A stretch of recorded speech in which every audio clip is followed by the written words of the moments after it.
What's up everybody, Ninjahawk here. Today's video I'm going to be doing the downfall of gaming video, which I've been wanting to do for a while.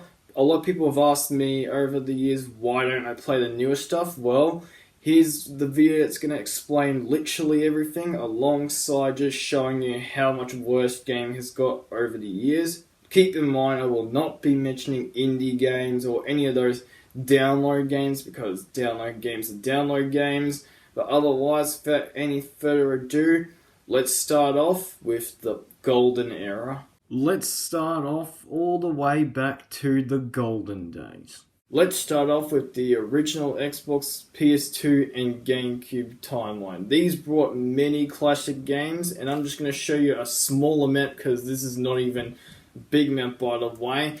So shall we begin?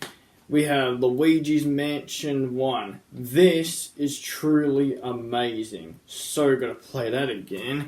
Next up will be Brute Force, a 4-player campaign game, and you can play it by your own, which is very unique because not many games did 4-player campaign. And this was also System Link 2 for campaign and multiplayer, so yeah, you could have fun in many different ways. Another classic would be Halo 2 and 1, 2 being my favourite game of all time, and man, it was so successful, and so was the first one, but the second was even more successful. That it was one of the very rare small man games to have an expansion pack, which has many of the best levels in the entire franchise. Now that says a lot. There are a lot of games that ain't funny with so many classics from this timeline. Though, in short words, the original Xbox, PS2 and GameCube timeline was truly amazing. So now, let's move over to the Xbox 360, PS3 and the Wii.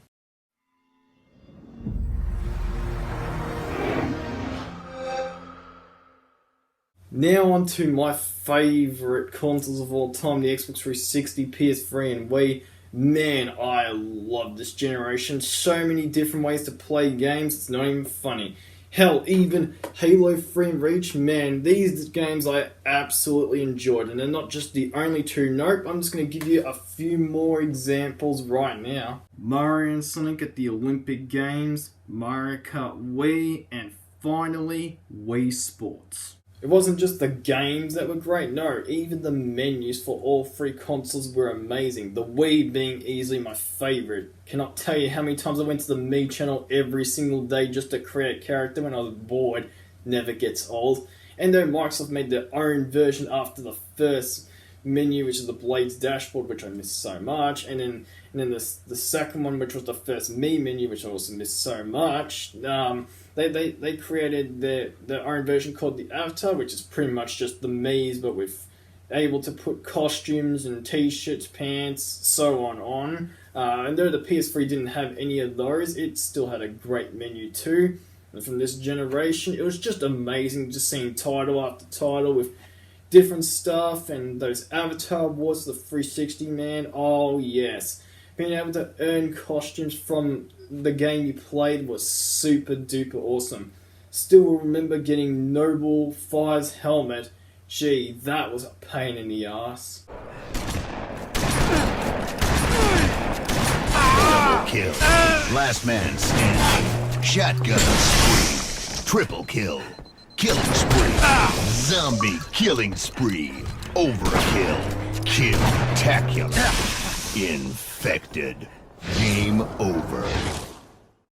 I still remember after getting that, just going over to my cousin's place and just telling them how much of a hard time I had, and they were shocked to just see me have George's helmet. But hey, I guess in the end, I did finish the fight. Sadly, 2010 and under would be the last time I got to enjoy looking forward to every game every year, and also look forward to just having my friends over while we play 4 players every single day and never get bored a single bit whatsoever. Still remember swapping those controllers over and just grabbing a bunch of AA batteries like we could afford anything in the world.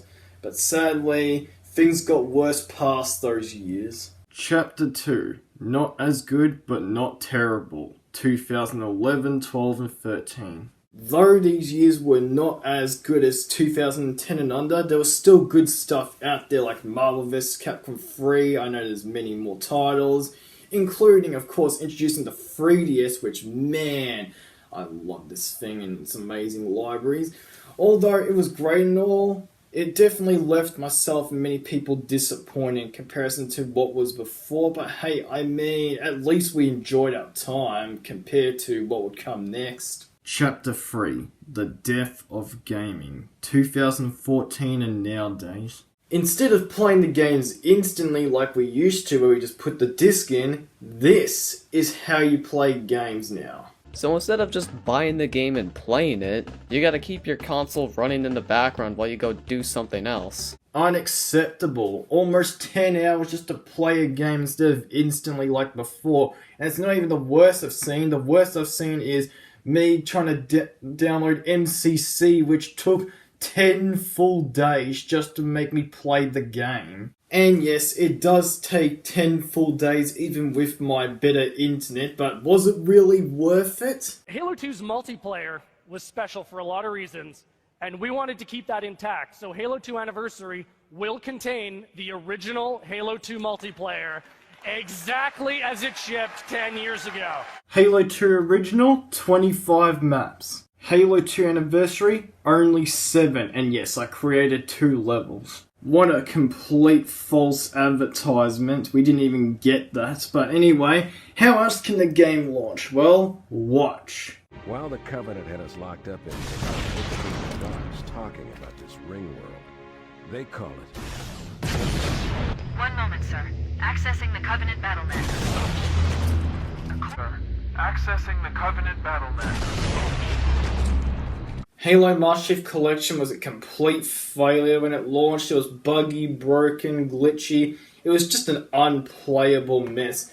So I thought, you know what? What about the other games? What are they any different? No, many things were broken, buggy messes from 2014 and so on, and it just disappointed me so much just to see every game launching unfinished. The only game I did enjoy from 2014 was Smash Bros. For 3DS and Wii U, and it felt like a complete experience and a complete game.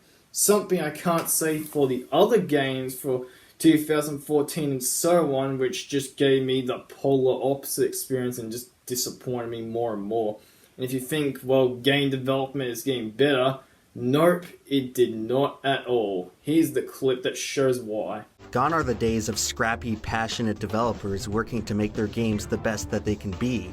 Modern day devs toil feverishly to meet impossible deadlines and end up creating products that both they and their audience hate. If you think I'm the only person who doesn't enjoy games nowadays, there are a lot more people than what's here on the picture, but gee, this goes to show that even I'm not the only one to experience this. Since so many bad games in a row, my friends and I have just been playing all the fun games we used to enjoy on the 360 and lower, and we've been having a blast. But as for the newer games, well, we're not really going to buy them until they remove paywalls and just have everything complete at launch. But who knows when that happens.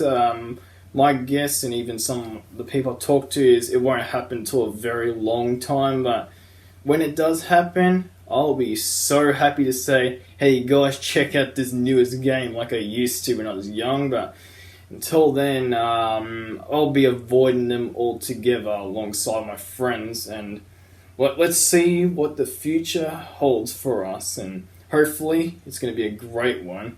A valuable lesson learned here: don't treat your customers terribly, or otherwise they don't want to buy your stuff. And you're looking at one of the customers right now that doesn't want to buy the stuff, and let's just let this be an example. But anyway, thank you all so much for spending the time to watch this video, which was very hard for me to make, and I will see you guys until whatever's my next video.